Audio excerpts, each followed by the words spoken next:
Messi গোল দে, Messi গোল দে, এদিকে এদিকে এদিকে। আমি খেলবো না কাকা, কালকে সারা রাত জায়গায় জায়গায় ইউরো কাপ দেখেছি, আমার ভালো লাগতেছে না খেলতে। কলাম যে কোচে কত করে খেলবো না, তাও মাঠে নামাইছে। এ ভাই তুই হাফ টাইম পর্যন্ত খেল, আর আমি ঘুমাবো। এ লাইটটা বন্ধ করে দিতি কেন স্টেডিয়ামের? ফাউল, দে ফাউলের শট, মিস। এদিকে ডে পাউলের ফাউল করা শুরু। দেখি তোমার জুতোটা পলিশ করে দেই। কে কাকা, আমি তো ইচ্ছা করে মারিনি, আমি ওইদিকে ছিলাম। বুঝেননি কাকা, আমি তো নিরপরাধ। ও ছিল ওই পাশে, আমি ছিলাম এই পাশে। হয় ওরও কোনো দোষ নেই, তোরও কোনো দোষ নেই, সব দোষ আমার। আমাদের ডে পাউল ফাউল করতেই পারি না। পানি কি খাবো এনে, না আবার ক্যামেরা ধরবে না? মেসির লম্বা শট, মিস, একটুর জন্য মিস। ইসরে কাকা, আয় আমরা ট্রেন লাইন খেলি, খালি ক্যামেরা এদিক ধরে কেন? হাফ টাইমের বাঁশি বেজে উঠলো।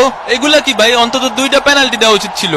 হাফ টাইম হয়ে গেছে, অন্য কোনো পেনাল্টি পাইলাম না। পেনাল্টি ছাড়া আমরা খেলি? ওই একটু ধৈর্য ধরো, ধৈর্য ধরো, দেবো দেবো। আরে আমি কি বলছি দেবো না, দেবো।